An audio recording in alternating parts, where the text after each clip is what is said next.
everybody. Welcome to the Buckeye Weekly Podcast. I am Tony Gerdeman, here as always with Tom Orr. Tom, how's it going? Tony, it's the most wonderful day of the week, at least for one of us. The most shameful day of the week for the other. Tony, bold predictions day.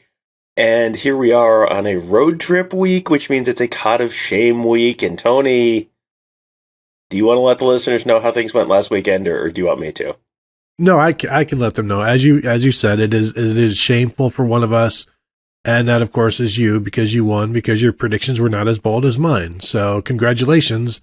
I hope you're ashamed. I do hope, and I don't even want to get into this because I'll just wait till we get to the hotel and find out. No, I'm not going to get into it. I'm already getting angry about it. No, Tom, you did win.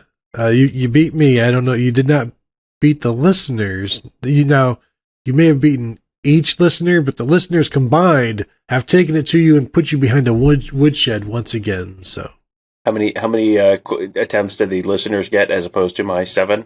Well, on the 3 that they got correct, only 3 attempts. Now, on the 19 that they got incorrect. Okay. But I'm not here to defend them or pump them up or anything like that. But should we just go over quickly what we got wrong before, or what we got right before we can get into what we're going to get wrong this week? Absolutely. And we took time to score these about 13 seconds before, because we were pretty sure I had won, and then we're ready to start, and it was like, did we actually ever go back and check these? And the answer was, well, no, but we still have 13 seconds before we start recording, so here we go. Ohio State did, in fact, hold Iowa under 80 yards of total offense in the first half. Ohio State did, in fact, hold Iowa to 1.5 yards or less per carry in the first half and the first 2 possessions of the second half, which you so desperately wanted, and then which constituted, I think, 2 or 3 plays, which was an interception and a 1-yard run and fumble, I believe. So, yes, you drove a hard bargain there. You did your very best. So did the Iowa offense, but in both cases, not good enough, Tony. And the last one that I got correct was the Ohio State got sacks on 15% of dropbacks for Iowa, which was better than the best in the nation, of any team going into that week. So, Tony, I'd say that was pretty darn bold and nailed it. And I didn't even bother, Tony, going back to check. There was going to be a lot of math on checking my 3-pointer, so I didn't even bother going back to check whether I got that one right. So, I mean, it's possible I beat you more, and it's possible I beat the listeners more. But, I mean, I don't feel the need to, run it up on you. I like to do things in a classy way. Now, I do remember saying when we recorded this that if you get that 15% close, I'm going to have to go back and look at the film, to see if some of those were scrambles, and because you just base it on how many passes does he attempt, and you add in the sacks, and that's how many dropbacks. That's not necessarily true. And have I gone and looked? No, I have not. But having lost by 1 point, as I have, I feel like I should go back. But maybe we revisit this one. I just have not had enough time in the entire week that we've had. Actually, it's only been a few days. But in the earnest of fairness to me, I may have to go back and look at that, because Spencer Petras and Alex Padilla, did they rush for any yards? I don't think that they did. But, buddy, if you want to go back and watch that Iowa offense for a 3rd time, Godspeed.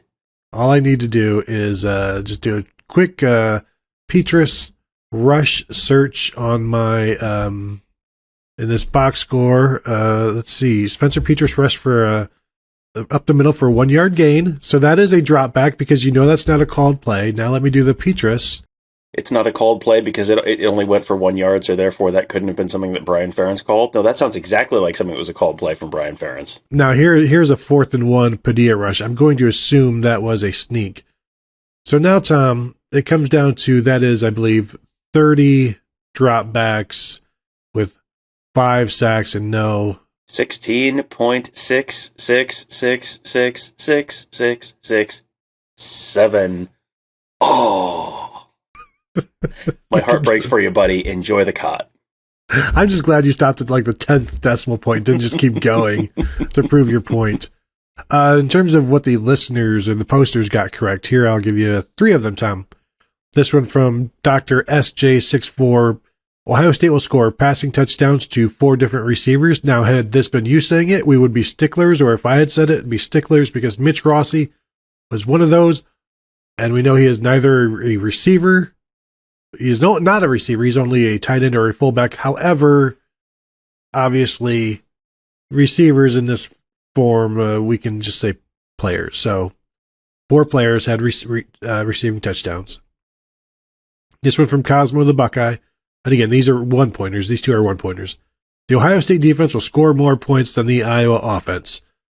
You know what's amazing is that was only a one-pointer last week. That tells you everything you need to know. The fact that it hit, the fact that it was only a one-pointer, the fact that it was like, yeah, I mean, I guess that's bold in a way. So it's like a half-pointer. It feels like Cosmo the Buckeye is hitting these like pretty frequently. I think he's got to be right near the top of the listener leaderboard. We're gonna have to go back and track that at some point. But and I do have to go back and compile these. I was like, that's a good job for the bye week. And anyway, and then this 3-pointer from Gunnison Buckeye. Ohio State defense gets 6 turnovers, any combination of interceptions and fumbles. And as we know, there were 6 turnovers and all kinds of combinations of interceptions and fumbles. So I think 6 turnovers is a solid 3-pointer. 6 turnovers is absolutely a solid 3-pointer. Did you see though, Tony? Did you see how many turnovers Miami had last week? 8, I believe, and then there was also some on downs as well, maybe. 8 turnovers for Miami. The Mario Cristobal era. It's going great. Throw up the U. Yeah, the U is back. Tony, you know what they just need? More swagger. That's what's missing, if you ask me. Swagger and maybe some sticky gloves, maybe some stickum to keep the ball from leaving your hands. Did you see one of the touchdown celebrations from Duke where the guy threw up the U and then broke it over his knee? Oh no, that's tremendous. That is really tremendous. It is very. Have you seen the real sickos moment of the week last week? I can't believe we haven't talked about this on one of the shows before. It was the Montana State, I think Weber State game. And I think it was Weber State, but whoever Montana State was playing had 4 separate snaps on punts that they had safeties on. 4 separate snaps. Like long snapper yips worse than you've ever seen in your life. The single season record for safeties in a season is 5, and there were 4 in one game for one team. That is maybe the most wild, the most incredible. Like, if you had called 4 safeties in a game, how many points would that have been on a bold prediction show? 4 safeties in a season is well beyond the 10-point cumulative, prediction that we have allowed. I saw somebody asked Bill Conley, "Hey, would Iowa have been better just to punt on first down in this game?" And it turns out they wouldn't have necessarily been any worse off if they would just have punted and played field positions. Although I still think that does not factor in the fact that Ohio State would have preferred them to punt rather than to turn the ball over to a short field. So I think that part doesn't get factored in. And Tom, it does get factored in this week, I think, in a lot of our bold predictions, because now we can finally explore the entire room of a football field. Yeah, and this is a week where I kind of went through, and it's like, this is another week where you've got some weird statistical outlier games for them where they gave up 418 yards rushing to Michigan. So it's like, if you pick a big Ohio State rushing total, it's like, yeah, but that's, 100 yards less than they gave up to Michigan. Is that really bold? It's like, yes, that would still be bold. That would still be quite a significant number of rushing yards. So this may be another challenging week for us to find common ground on these picks. We'll see.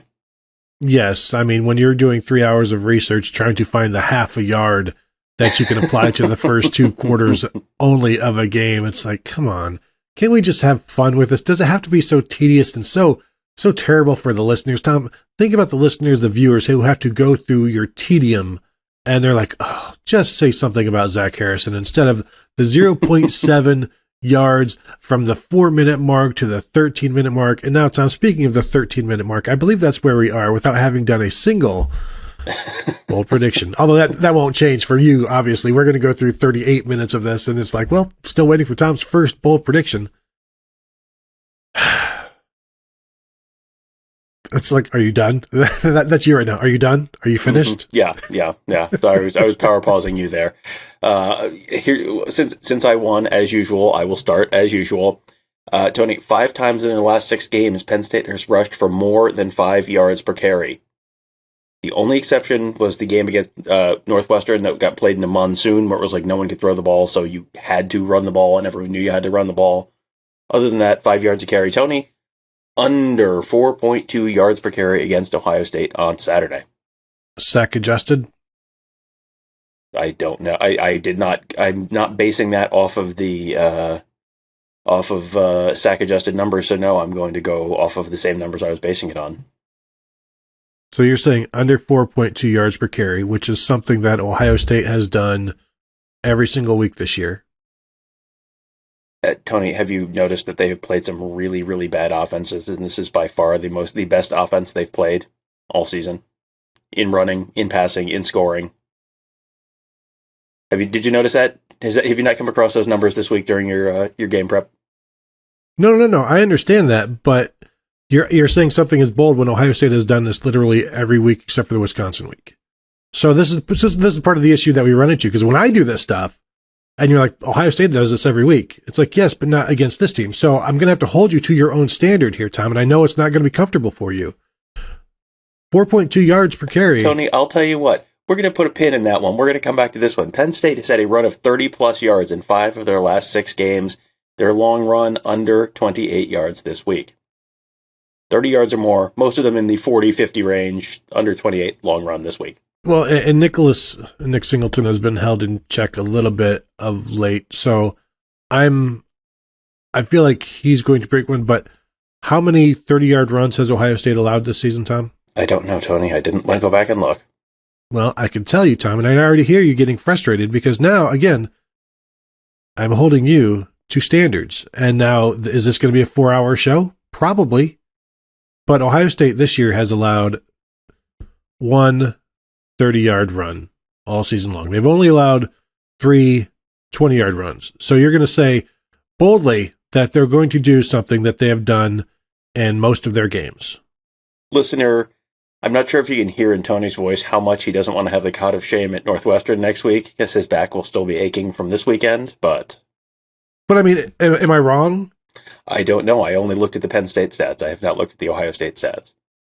And then I've done that for you to explain to you that they've given up 3 rushes of 20 yards, and you're saying, aha, but you know what they're not going to do?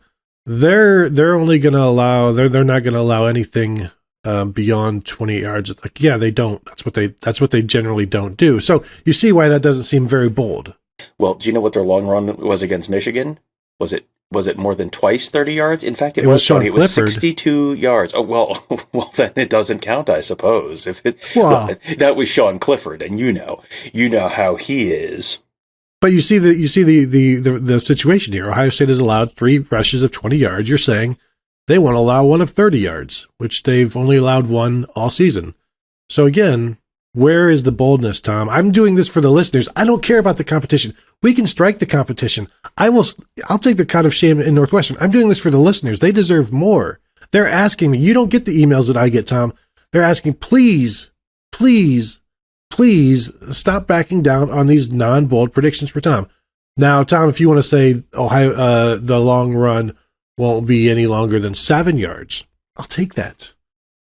Yes. Assuming, what was the long run for Iowa last week? It feels like it was about 17, right? 15, 18. 17? 18. Okay, 18. So, all right, Tony. Then you want to meet in the middle? Meet in the middle of what? 18 and 24, 28? 18 and 28. Okay, 23. Sure, in the interest of not having this be a 7-hour show, let's say 23 yards. I mean, that's what happens with me, where it's like, I don't want to fight anymore, so I just give in to whatever your cockamamie complaints are. It's like, fine, Ohio State will hold Penn State under 800 yards. I don't have any time for this anymore. So, no run longer than 23 yards. Mm-hmm. And, Tom, amazingly, the feedback that we get from this a lot of times is people like the show, like this episode. And I honestly, I don't understand why. I just don't understand why. And now we've gone through 15 minutes of the show exactly. We've gone through one bold prediction. Well, we've qualified one prediction as bold in this one instance. I can't wait to hear what you've got here. It's going to be tremendous, I'm sure. Sean Clifford will throw at least 2 passes. Okay, so at least no rushes longer than 23 yards. Is that right? Yeah, I have it as long run no more than 23. That's fine. Okay. All right. Here we go.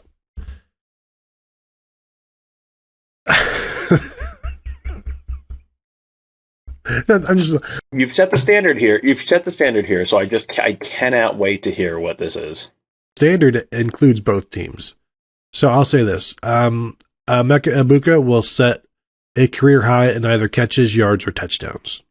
Now, 3 options. You got to pick one. Catches, I'm saying, that's 10. So that's a lot. Or yards, which would be like 144. That's a lot. Or touchdowns, which would be 3.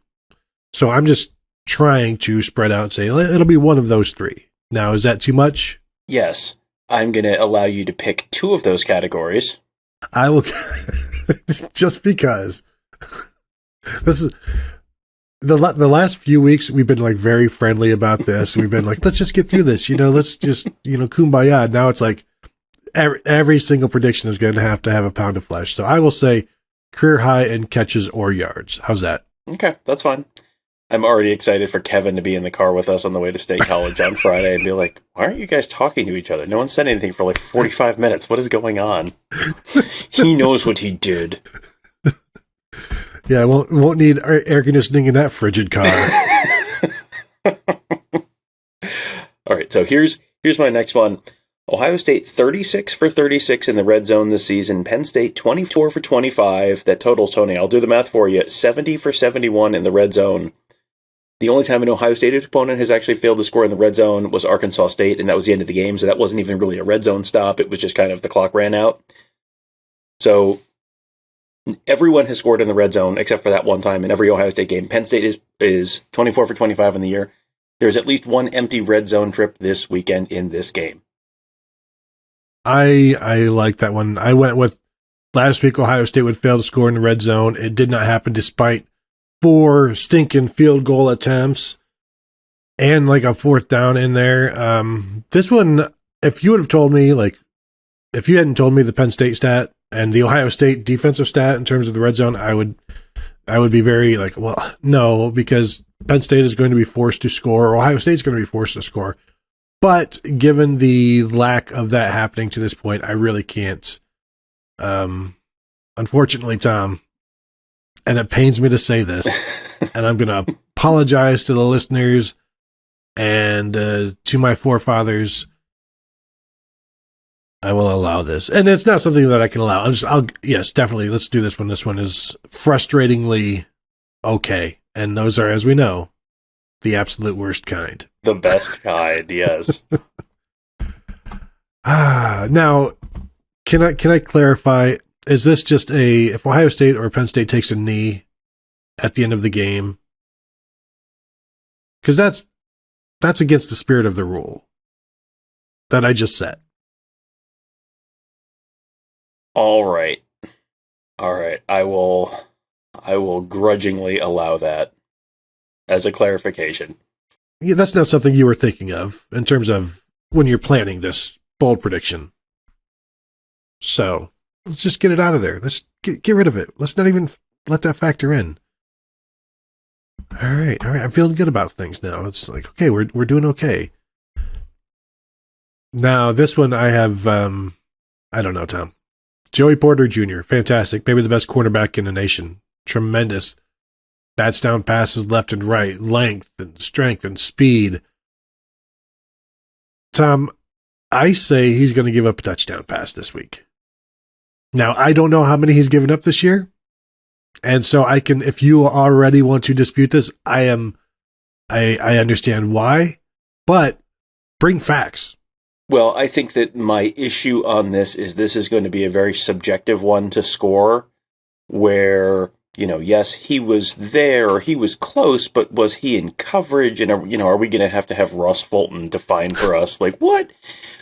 Webster's dictionary defines in coverage as I really like to try and have these be a little more black and white, because I know exactly, you'll be like, well, he was one of 3 guys who was there, so really I should get at least a third of a point on this one.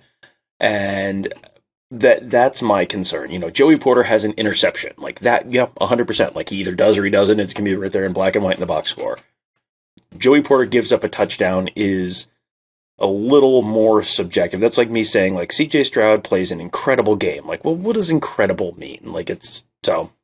I view this as man coverage, either in the end zone or downfield. He's the guy that is in coverage, and then, Marvin Harrison catches it at the 27 against him and races into the end zone. But it's man coverage. Like, that is his man. And if there's any question, I think you can see the start of the play. How about this? That has to be his man at the start of the play and also at the end of the play. This feels like your bold prediction is Marvin Harrison scores a touchdown, which is like, I don't. Ohio State. I think a bunch of Ohio State's outside wide receivers are probably going to score touchdowns this week. So I really don't know that I think this is all that bold. You don't like this one? Okay. Plus, I think it's going to be difficult to score in a truly objective way. I think it wouldn't be, but I can see your concern there. I think it leaves some things up to question. So I'll go ahead and strike that. And granted, I only have one other 1-pointer written down, and I'm going to have to come up with 3 more now. And I don't want any of yours, clearly, because they're not very bold. They're an affront to the listeners. How about this one? 4 tackles for loss by the linebackers. How many games has Ohio State's linebackers had, 3.5 or 4 tackles for loss this year? Because it feels like it's happened multiple times already, that they've had at least like 3. The Ohio State linebackers right now have 15 tackles for loss in 7 games. So they're averaging 2 a game. So I'm saying double that average, basically. How many tackles for loss did they have against, say, Wisconsin? Against Wisconsin, let me see here. So Tommy Eichenberg against Wisconsin had 2. And then let me go look at Steel Chambers, who had 2. I have fast internet. 0. Then I will look at Cody Simon, if you like. And he had against Wisconsin, the Badgers, if you will, he had 0 as well. Okay. All right. Then I will have to allow this one. That's fine. Tom, is it a begrudging allowance? It is one that seemed like it was going to be, it feels extremely likely to happen. And like it is not quite as statistically anomalous as it apparently is, but once I hear that, then it's like, okay, that I will allow that one, because I have a related one.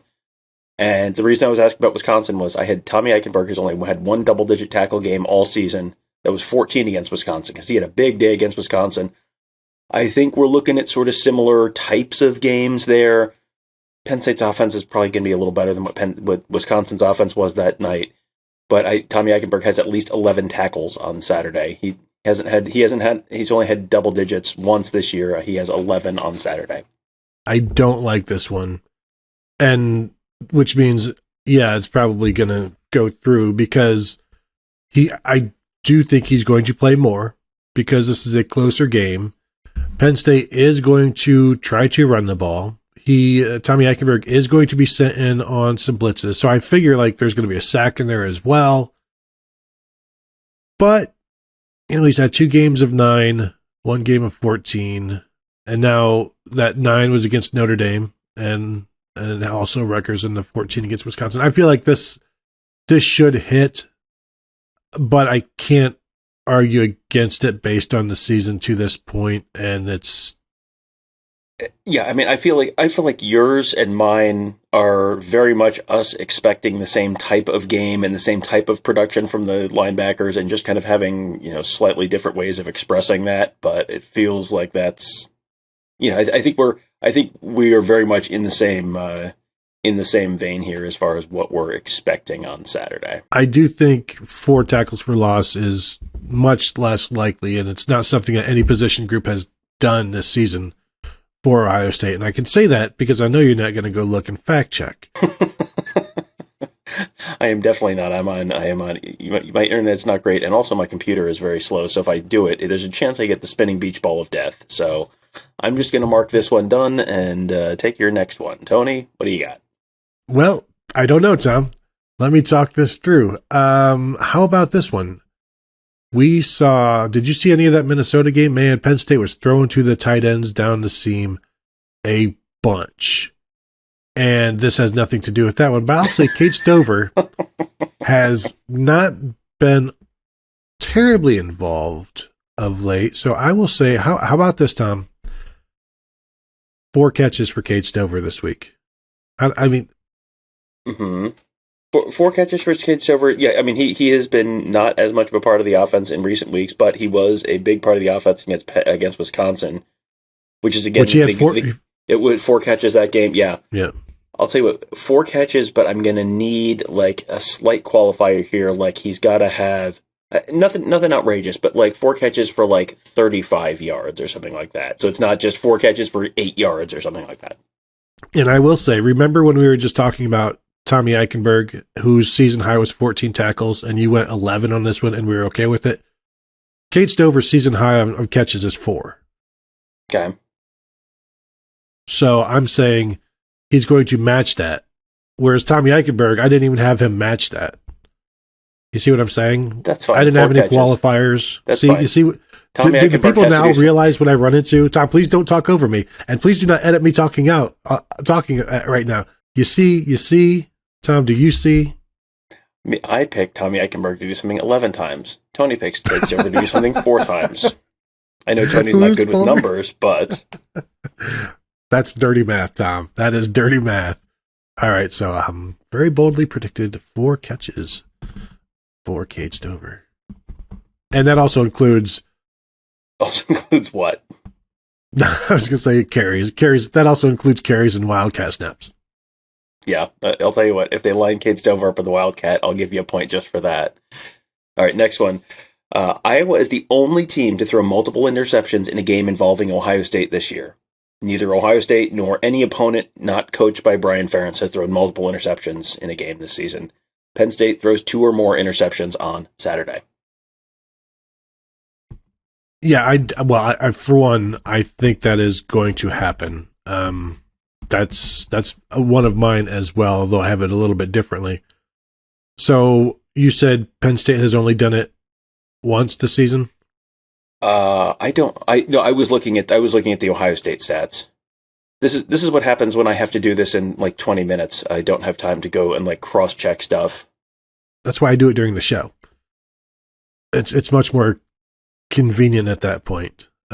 So Sean Clifford this season has thrown 3 interceptions all season long. So it's not a situation where he's thrown 2 in a game. So, but although if you watched that Minnesota game, he sure should have thrown like 3 in that one. Fortunately, Tony, I'm not counting should have thrown interceptions. I'm just counting the regular ones that show up in the box score. Not like, well, spiritually, that was an interception. Really, if you want to... You want to talk about subjective. Yes, we could start. Really, he deserves to throw 2 or more interceptions on Saturday. All right, so 2 or more interceptions. Now, is this for Penn State or Sean Clifford? Or just Ohio State? I said Penn State throws 2 or more interceptions on Saturday. All right, I really, honestly, I think that is almost a given. But you throw, how many has Drew Aller thrown this year? Now, Tom. Drew Aller has thrown, hang on, I just pulled this. He's thrown 0. So they've thrown 3 interceptions all season. Penn State has thrown a total of 3 interceptions all season. Boy, I don't know how that's possible. Man, some really, really crappy hands on some defensive backs around the Big Ten. But I also have an interception one. Not just yet, Tom. We'll get to it later on. I've got to still come up with 2 more 1-pointers off the top of my head. Tom, I feel like I need to... Is it time to go back to the Zach Harrison well? No, because I actually got a sack prediction right with Zach Harrison last week, so I want to avoid all of that. Let's go offense and say...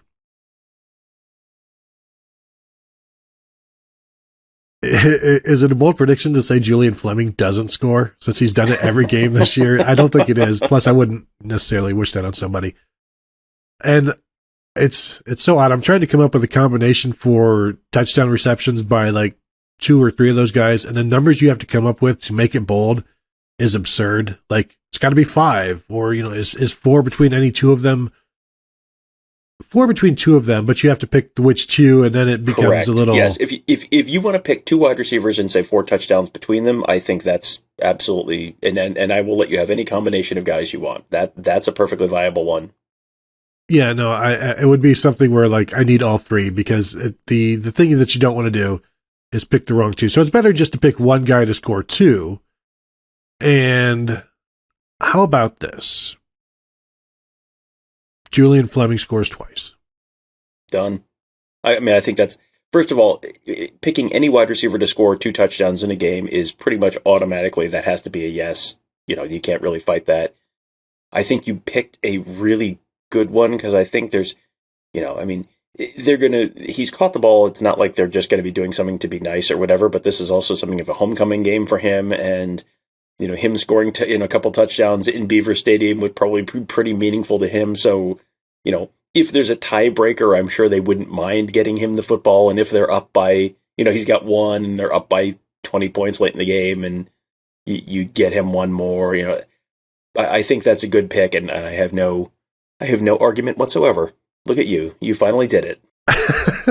Crack the code. I will say, I think it might be like Emeka runs the ball as well. And I don't know, we haven't seen Julian Fleming do that necessarily yet. I don't think this year. Maybe that's something they could add to that. I don't know if I would agree that saying Marvin Harrison scores twice. Yeah, he might be. We might have the Marvin Harrison exception to that rule, but yeah, anyone else is. Yeah, I agree with that. Yeah. All right, so I'm not going to go back to the yards per carry one for Penn State. I've got 2 more possibilities here. Here's one. This is just a fun numbers thing. Penn State's passing touchdowns by game this season: 4, 3, 0, 3, 1, 0, 4.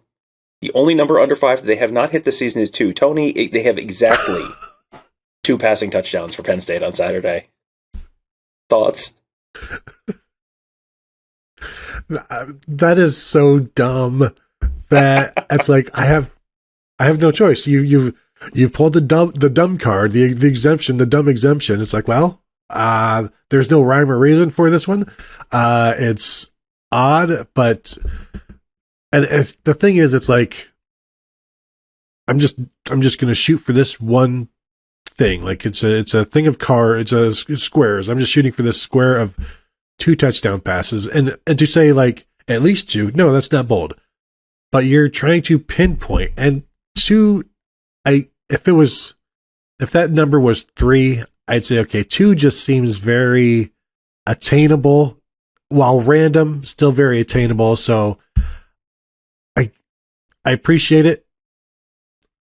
I love it. It's too attainable, because if you're just like, well, what'd you predict? Oh, I predicted 2 touchdown passes. You're like, what? Explain with numbers, Tony. That's the secret to my success. Explain it with numbers. All right, Tony, how about this one? I'll give you a different one. Penn State gets shut out after halftime. I mean, yeah, that's fine. I mean, that's bold enough.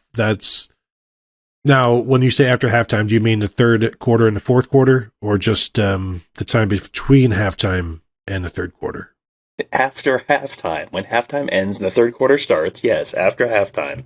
I was thinking like the commercial break in there. It's like that's... The secret trapdoor there is, if this somehow goes to overtime, that really hoses me, but... not necessarily. Going for our younger listeners who may not remember the Illinois-Penn State game last year, yes.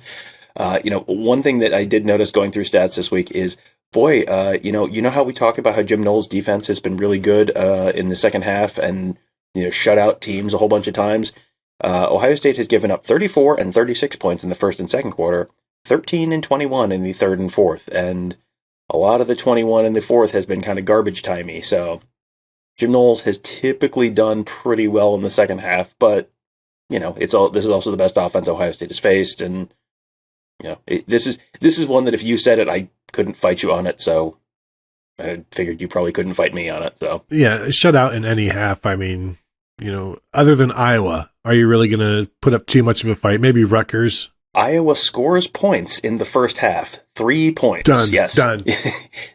3 points for Iowa and also 3 points for me. Yes. All right. My last one pointer that I have to come up with right now, and I feel like I've done pretty well on the others. Marvin Harrison, 2 touchdowns. I feel like we just had a conversation about this. How about this one, Tom? Something to do with Lathan Ransom. Let me explore this. Is that acceptable? Something to do with Lathan Ransom, yes. So these are abstract predictions. I'll let you know when I see it. I'll know it. I'm the Supreme Court on this one, Tom. Yeah, Potter Stewart says, yes, you can predict Lathan Ransom. That's it. Lathan Ransom, that's it. I do have an interception prediction. Maybe I try to parlay this down the road. Lathan Ransom or... Tom, how do you feel about an or... Two players to be oared into an interception? Not tremendous. I'm trying to feel like I'm trying to think back. Like we've had, so and so gets 1.5 sacks, or so and so gets an interception. I feel like that's kind of always a 1-pointer. And Lathan Ransom himself had an interception a couple weeks ago against Michigan State on the ball that just kind of got heaved up. Like Lathan Ransom has an interception, I would have no grounds to argue against that. Like any one player having an interception, or like this one dude will have a sack, is outside of the like Marvin Harrison. Like Chase Young will have 1 sack. That was not, he gets the Marvin Harrison exception. But how about this? Lathan Ransom and Tanner McAllister combine for an interception and at least a half a tackle for loss. Okay. I will allow that. An interception and at least half of a tackle for loss. Okay. I don't know if that's any good or not, but... It feels like you're asking a couple different... I mean, those are very different things, and this is one that they could have done halfway through the first quarter, and yes. I'm shaking my fist at the sky for not having thought through this enough, but it just, on its face, it seems like, that seems like a reasonable thing to... The worst thing, and what I would like to have clarified is it's 1.5 of either, because I'm going to be furious if they get 2 interceptions. No, because it's like I need one in each one, and it can be the same guy in both columns on the stat. We're good. Yeah. I'm just gonna, if they're like Lathan Ransom has 2 pick sixes, I'm never gonna do this again. Don't threaten me with a good time. All right, so my 2-pointer here. I am shortening the total here, but narrowing my window. This is something I've tried to hit. I think you've hit this, and I have narrowly missed this a few times, and I'm changing the range here.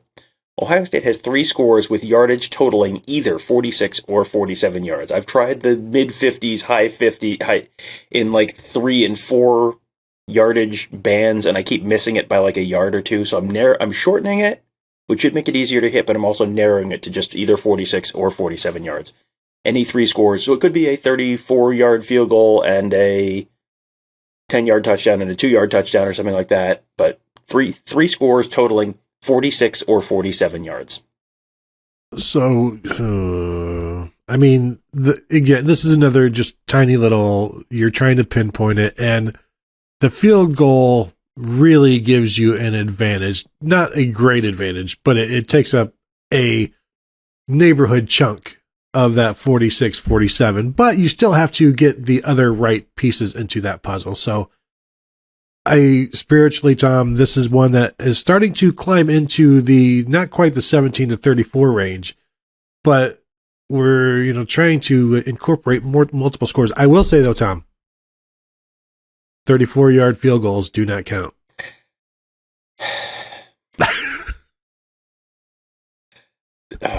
The inevitability of a 34-yard field goal that would have clinched this is just so aggravating already. 34-yard field goals don't count. 34-yard touchdowns do. Okay, that's fine. 34-yard field goals. 17-yard touchdowns do not. No. All right, no 30. Just there should just be a sign on this show: no 34-yard field goals allowed. No, but we could have one.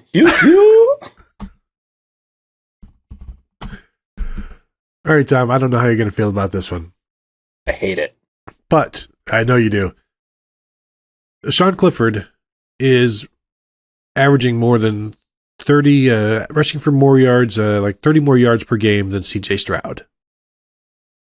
We saw him take off for 62 yards against Michigan. I am saying that CJ Stroud outrushes Sean Clifford this week.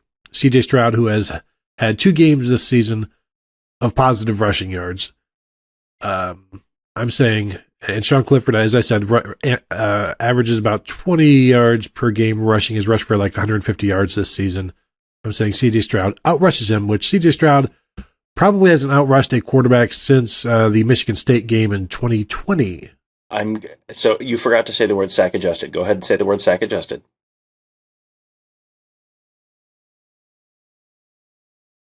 Because I feel like CJ Stroud might have outrushed a quarterback or two last weekend too. And you'd like 2 points, Tony, for... Yeah, but Sean Clifford rushes, like he runs the ball. And the bothersome thing about this, Tom, Sean Clifford didn't run the ball at all against Minnesota. But I feel like he's going to have to run the ball in this one, and I can't do sack adjusted. How about this, Tom? You can remove any 2 sacks. But I get the rest. I can remove any 2 sacks. We don't even know if there's going to be 2 sacks. Frankly. Yeah, I think we do. How about this? I get 1 sack of my choice. And I'm going to choose the higher one, obviously. No, that's not the one. I can remove any 2 sacks. I'm trying to work this through right now in my head, which is, I mean, I will probably go ahead and edit out a bunch of this thinking where you can see the Jeopardy music playing in my head. Sean Clifford, fewer rushing yards than CJ Stroud, but I can remove 2 sacks. And you can remove them from either team. Okay. All right, I will allow this with the removal of 2 sacks. The always defeated. Okay, that either one of us gives. It's like I really feel like it should be like 3 sacks, but for 2 point, yeah. All right, all right. I'm.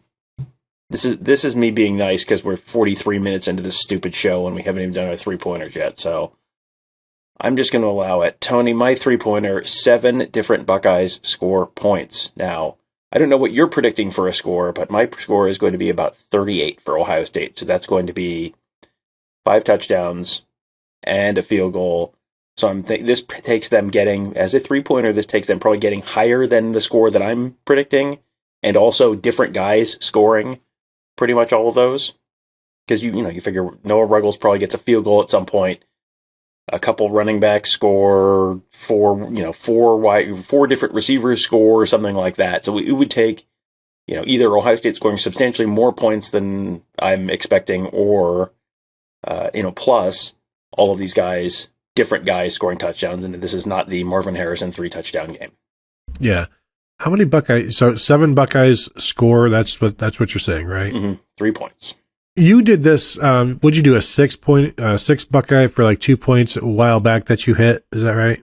I think I did. I've missed this. I hit this against Toledo, I think, and I think it was with like 8. But Tony, I don't expect them to score 77 points this weekend, so you got to adjust the numbers down a little bit. Do you know how many Buckeyes scored last week? Are you expecting to score 54 points this week? What is your score prediction this week, Tony? Tell me your score prediction this week. Probably low 40s. Okay, so 42, 45, something in that neighborhood. There could be no so they have to hit that number, and there's no double ups. And I'm going to pick them to score 38. So this, to me, based on my score prediction, is exceptionally bold because it's exceeding that even. So, Tom, your score prediction may be crap. History has shown, Tony, it is rarely crap.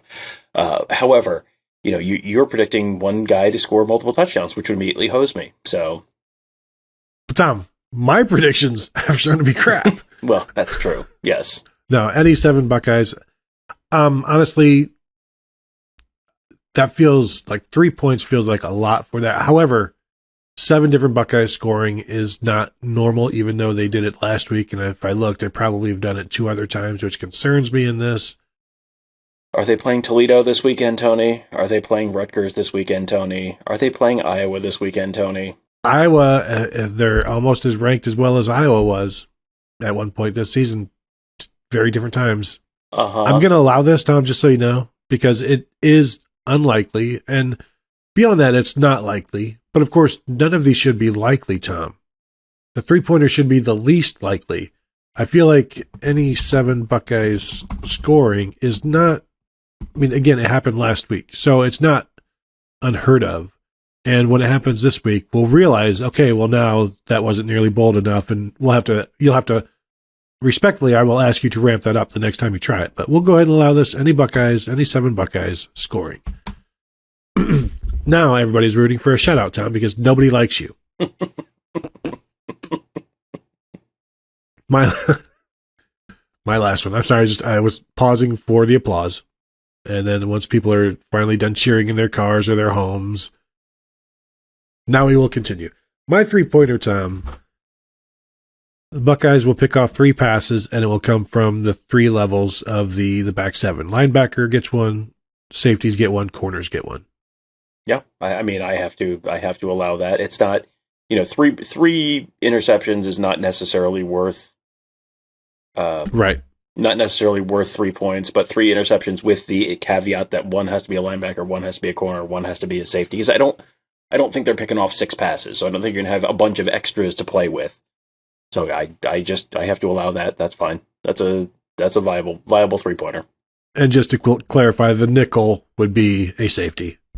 Just so that there's no realm of, well, on this play, he was a corner. Now, sometimes Cam Martinez may end up be playing corner. So that's something we would have to take a look at the start. But like in a dime situation, it's dicey. Again, it's not all that subjective. I feel like we need to just go with the position they're listed at on the roster. So Cam Martinez is a safety, regardless of where Cam Martinez is lined up on that play. Even if he's at middle linebacker? Yes. Especially, Tony, if he's a middle linebacker. Yes. Yes. Okay, Tom, I am exhausted.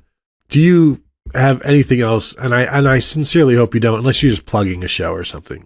No, please end the show. Let's get out of here. We have a whole nother show we still have to do, and then we have to drive to Central Pennsylvania on Friday, and please just let it be over. Tom, your enthusiasm is so appreciated. It always lifts me up. It lifts the listeners up. It lifts the viewers up. It's like you hit the ground running. The motivation that you put out there into the world, it is just unmatched. And I appreciate that. I know the listeners appreciate your humility and your... I have nothing else. Tom, let's just end the show. Close the show before I hit the stop button. Do it right now. Go. Thank you all for tuning in. Check us out at BuckeyeHuddle.com. Check us out at YouTube.com/BuckeyeHuddle. And I apologize for keeping you guys this long, but it had to be done. Thanks for listening. We'll talk to you later.